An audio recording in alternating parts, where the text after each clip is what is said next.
Anyone else's X, LinkedIn, and YouTube feeds completely dominated by AI visibility concerns, or maybe Cloudflare's CEO's staggering statistics about the collapse of traditional search as we know it, and of course, along with that, the entire business model of the web. The numbers he actually shared in this recently recorded interview were stats on the ratio of number of pages crawled to every site visit given. And 10 years ago, Google would crawl for every 2 pages, it would send 1 site visit. 6 months ago, that ratio went from 2 to 1 to 6 to 1. And just as OpenAI and Anthropic released web search capabilities, OpenAI was crawling 250 pages for every 1 site visit it sent. And Anthropic actually was crawling 6,000 pages for every singular site visit it sent. And fast forward 6 months to today, that ratio, thanks to Google AI overviews, is now 18 pages crawled for every 1 site visit. And OpenAI has dramatically increased from the 250 to 1. Now it's 1,500 pages for every 1 site visit. And Anthropic 10x'd its crawling to 60,000 pages crawled for every 1 site visit. Basically, the data is telling us whatever we thought used to be a fair exchange, you give us content, we give you traffic, has completely unraveled. And that was very quickly followed by a surprising move about 24 to 48 hours later by Cloudflare, where they announced a new solution, or at least an evolution of an existing product, that basically blocks AI crawlers by default and introduces a pay-per-crawl model, all in the spirit of saving the web. Now, you might have had the same reaction I did, maybe not, but if you did, you probably asked yourself, wait, if buyers are already struggling to find us, if buyers aren't finding my brand anymore, why would I go ahead and make it even harder by blocking AI models from accessing my content? Isn't that kind of like a redo or the modern version of gating everything? Right as we started shifting away from needing to gate every piece of content we published, we just finally started moving away from that protectionist behavior. Look, I get it. I understand Cloudflare's intention, but B2B marketers finally started accepting years ago that some content should just be ungated. It should be free to the world. That we needed to earn buyer trust before we could try to harvest it. We needed to date the buyer before we could ask them to marry us. That giving the buyers what they need when they need it in the channel that they prefer matters far more than whether we could track it or protect it, so to speak. We started selectively gating anything that felt proprietary, which is fine. Proprietary research, frameworks, pricing, customer IP, those things make sense to reside behind gates.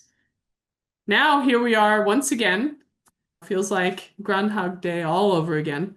We're being asked to consider blocking AI access entirely unless there's some sort of financial exchange involved with these frontier models.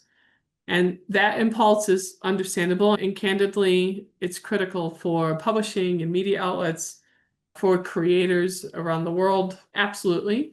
But as B2B marketers who need to think about the visibility and preference for brands, it just introduces yet another layer of complexity to a landscape that kind of feels like it's fragmenting week by week. So, of course, that disconnect didn't sit well with me, him sharing these staggering statistics and then very quickly announcing an evolution of a product that makes that harder to navigate. So I went down the rabbit hole and I really tried to dig into this capability that Cloudflare is advocating for. I also researched which publishers were supportive of this. And my takeaway from it is Cloudflare it's not wrong. The move isn't wrong, but it's probably not enough, certainly not in the next 12 to 18 months, to protect us from disappearing from these models. And it certainly doesn't simplify anything. If anything, it makes the visibility problem we're all worried about more multidimensional. And so as marketers, especially in enterprise B2B, we now have to think about which models we allow to crawl our sites and under what terms, which content should be protected, pricing, proprietary IP, general content that may not be a source of competitive differentiation versus the content that needs to be amplified. Anything that feels like a category point of view, educational frameworks, smart and helpful content to help someone not just solve their problem, but extract more value from our solutions. We have to make a decision on where our brand shows up beyond our website. That website is not the only destination anymore. Actually, it's just one of quite a few places that our buyers will eventually visit. Because that's increasingly what AI models are referencing. How we have to think about how each model behaves. OpenAI has a license with Reddit, so obviously we need to be engaged in the conversations there. Perplexity doesn't rely solely on crawling and still surfaces Quora content, despite Quora's really tight robot text restrictions. Which communities we engage in. Reddit, LinkedIn heavily influence ChatGPT and Gemini. Quora and Stack Overflow matter for Perplexity. YouTube is heavily influencing Google AI overviews. The one thing I've learned through the years is that there is no such thing as a magic bullet, but now it's not just a magic that's in the mix. You have to be everywhere all at once. And that everywhere all at once isn't the same size fits all answer in the everywhere all at once. You've got to consider the nuances of those different watering holes. And you can't count on one platform to solve this problem for us. Cloudflare may only handle about 20% of the internet's traffic. And so that's not going to make them the enforcement arm for the rest of us, even if they can put enough pressure on the equation towards licensing. We still have to make the right decisions for our brand today. That basically means we've got to be thinking about realigning or shifting our strategy across 3 dimensions. Your community strategy that ensures your expertise travels to where the models are looking. Your content strategy that produces structured, brand-attributed answers across different formats.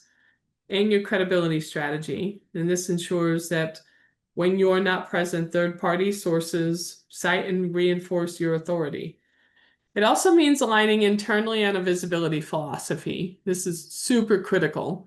And do not assume that marketing owns this decision. Really think about looping your peers into this equation. But it's what do we value more, being found or being chosen? What do we want to open up to the world? What do we want to gate? What do we want to block and why? It's clear we're not playing a singular game anymore. It's not all about our website and then using that site as a guiding compass for everything else we do.